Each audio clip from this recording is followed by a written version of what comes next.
the process to have all these data is very important. We have the Iran Human Rights and ICBM, and Iran Human Rights have informators who provide all this information, sometimes risking their life, to have all this information and to try to gather all the real figures of the death penalty in Iran. And then, before letting the floor to Mahmoud, one of the main objectives also of this report is to have an international pressure. Don't forget human rights. This is our message. Don't forget the abolition of the death penalty and human rights in general when you discuss with human rights authorities. And we are here in Brussels at the beginning of the World Congress Against Death Penalty. This World Congress is supported by European institutions, including the European Commission, including the European Parliament. And our message is, do not avoid the human rights in any discussions with any Iranian's governmental representative.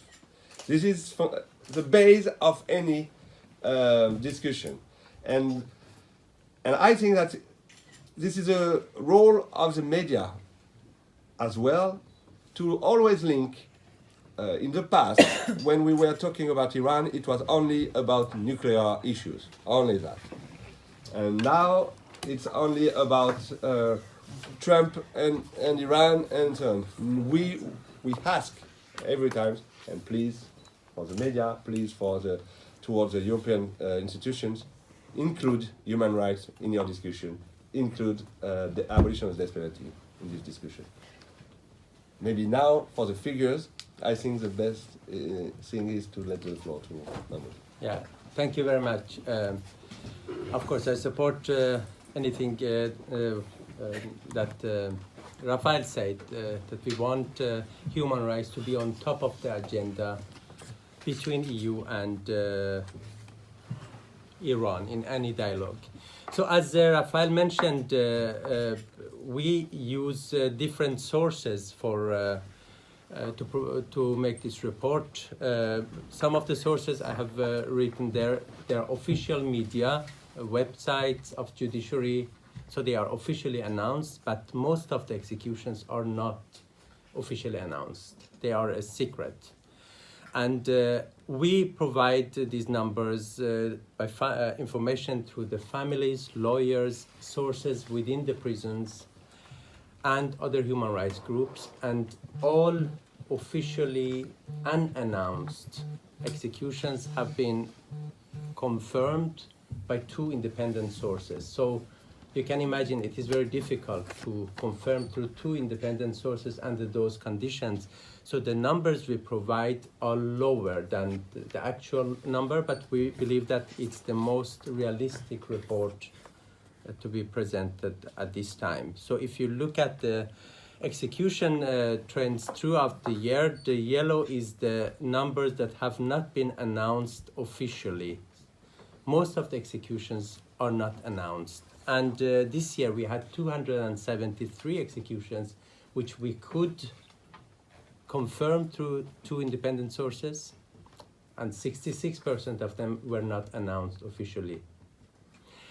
You probably have heard news about Mr. Zarif's resignation, Iranian foreign minister, and some people have been talking about that there are hardliners within the system, and they are, the president and foreign minister.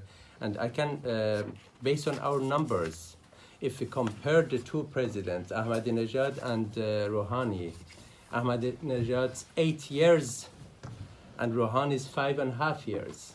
The number of executions are higher during the 5.5 years of Rouhani. And the number of executions, monthly average number of executions are almost twice as high, has been during President Rouhani's presidency. And neither Foreign Minister Zarif nor President Rouhani have ever protested or expressed any concern about these numbers. So I think it's important to keep that in mind. We can look at the number of compared execution numbers in the last 14 years. There is one good thing. For the first time, we can announce something positive in this report, and that is that since Iran Human Rights started preparing the report in 2008, today's numbers are the lowest. The lowest numbers in 10 years. But still, it's among the highest in the world. So Iran is still, after China, the top executioner of the world, but we see a very significant reduction, which we've welcomed. We find it, and we hope that it's the first step. And if you look at the worst years around, let's say, like in 2015, 2014, 2013, these are the years where the nuclear negotiations were going on. There were very good communication between Europe and Iran. So a good dialogue and good relations by itself doesn't lead to improvement of the human rights. Human rights must be on the agenda. In 2015, in average, 3 people were executed each day. But back to this year, 273. Why do we have such a remarkable reduction? And the answer is very clear, because it is mainly due to the reduced number of drug-related executions. Since 2016, there have been a process in the Iranian parliament.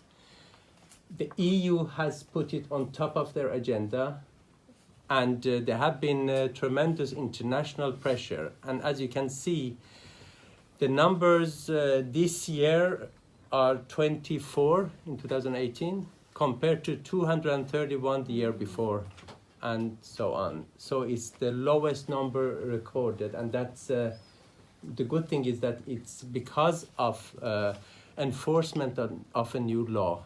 So the purpose of this law was to restrict use of the death penalty for drug-related executions, and it has managed. And I think it tells us a lot about how important international focus and pressure is, that even in a country like Iran, you can achieve important results within the human rights, but the focus must be there. We have a little concern if you look at when these 24 were executed. We see that most these people were executed in the last 3 months of the year. So we hope that it's not a start of a new wave. So we are still optimistic, but we just noticed that in December, half of the executions for drugs last year happened in December. I will go very short through what those 273 who were executed have done. Majority of them, about 70%, they are accused of murder. And then the second group is something called Muharebe and corruption on earth. I will come back to it. But then you have drug executions and rape.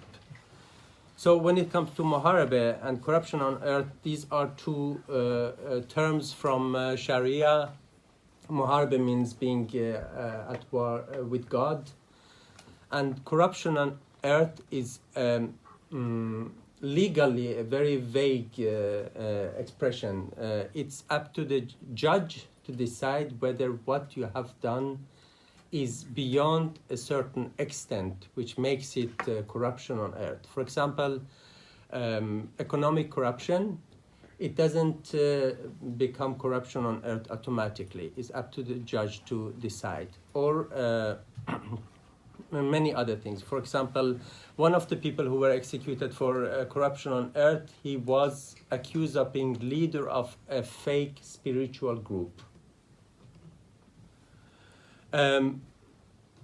when it comes to Moharbe, we had 8 people executed charged with cooperation with ISIS, 3 executed for membership or relation with banned Kurdish groups, and 3 with banned Baluchi groups. So ethnic regions are important here. But another issue with this group is they are all tried by the revolutionary courts, and the due process, which in general is violated daily in Iran, is even worse in the revolutionary courts. I give you one example. These 2, they are cousins. Their name is Zanyar and Lokman Moradi. They were arrested more than 10 years ago for, they were charged with the membership in the Kurdish group and assassination of a son of the Friday prayer of that city. They were tortured to give confession. Iran Human Rights have talked to them, and they have described the torture. They were threatened to rape and physically abused. And later they were sentenced based on these confessions to death. They were executed and buried. The family don't know where their bodies are. One of them, Lokman, who is here, he could prove that he was not even present in that city at the time of the murder of assassination of the son of Friday prayer. And the lawyer mentioned that, but the revolutionary court wouldn't want to hear. Execution for economic corruption. 3 people were executed for economic corruption. This is, there haven't been so many people executed for economic corruption. Corruption is a huge issue in Iran. We look at it in the context of the protests in the beginning of the year. There were widespread protests throughout the country, mainly because of the deteriorated economic situation of Iranians and poverty, and because of the corruption within the system. In summer, Iranian leaders, they promised to upscale the fight against the corruption. And what they did was to arrest some people, sentence some of them to death, and execute them. We have said that death penalty is not the response to Iran's corruption issues. And I think most people know that, even people inside Iran, that these executions are not directed to reduce corruption, but they are directed to reduce the protests. Because death penalty is the most important instrument to spread fear in the society, and Iranian authorities know how to use it. Issue of lack of due process is also evident in other issues. This is another person who was whose execution received attention. He was a member of a Gonabadi Dervish Sufis in Iran. Maybe you have heard that there were protests among Dervish Sufis, Gonabadi Dervish in Tehran. During this protest, they arrested a person called Mohammad Salas. They accused him of driving a bus over 3 policemen. So he was sentenced to death for murder. They got the confession from him while he was injured at the hospital. And when his defense lawyer protested about a lack of due process, she was arrested too. So he was executed.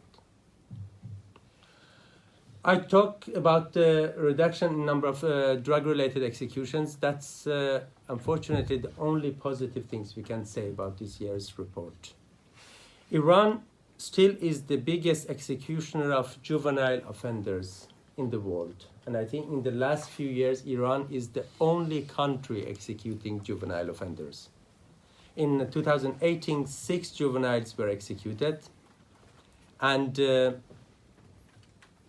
of them were child brides, young girls who were accused of, who were married at a very low age, and they were accused of murdering their husbands.